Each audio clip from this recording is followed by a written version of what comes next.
ఈసారి 'big boss' సీజన్‌కి కావ్య గారు పక్కాగా వెళ్తారు. లాస్ట్ సీజన్‌లోనే కావ్య గారు వెళ్ళాలి. కానీ కొన్ని కారణాల వల్ల వెళ్ళటం కుదరలేదు.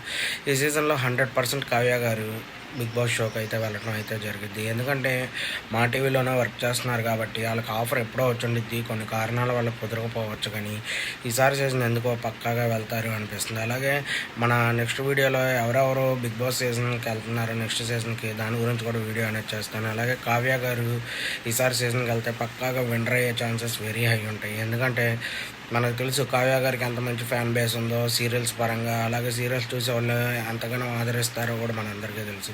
దీన్ని బట్టి చూసుకుంటే పక్కాగా విన్నర్ అయ్యే ఛాన్సెస్ వెరీ హై ఉంటాయి. కానీ మనం చెప్పలేము కావ్య గారు విన్నర్ అవుతారా లేదా అని. ఎందుకంటే ఆ గేమ్‌ని బట్టి, ఆడే విధానాన్ని బట్టి మనం చాలామంది విన్నర్ అవుతారు అనుకున్నాం. కానీ వెళ్ళి సగంలోనే వచ్చేసిన వాళ్ళు చాలామంది ఉన్నారు. అలా కాకుండా గేమ్ బాగా ఆడితే విన్నర్ అయ్యే ఛాన్సెస్ ఉంటాయి కాబట్టి ఇప్పుడు నిఖిల్‌ని తీసుకున్నా నిఖిల్ చాలా బాగా ఆడాడు కాబట్టే విన్నర్ అయ్యాడు. ఇలాగే కావ్య గారు కూడా ఆడితే పక్కాగా విన్నర్ అవుతారు.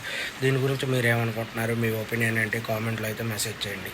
అయితే కావ్య గారి గురించి అందరికీ తెలుసు. గేమ్స్ చాలా బాగా ఆడతారు. అలా చూసుకున్న ఓవరాల్‌గా 'బిగ్ బాస్'లో పెట్టే గేమ్స్ అన్నీ కావ్య గారు సులువుగా ఆడేస్తారు. అలాగే తనకు మాట్లాడే స్ట్రెంత్ కూడా ఎక్కువ ఉంది కాబట్టి నామినేషన్స్ అప్పుడు తను పక్కాగా చాలా గట్టిగా మాట్లాడి ఎదుటి వ్యక్తిని కంట్రోల్ చేసే స్థాయికి వెళ్ళగలుగుతారు.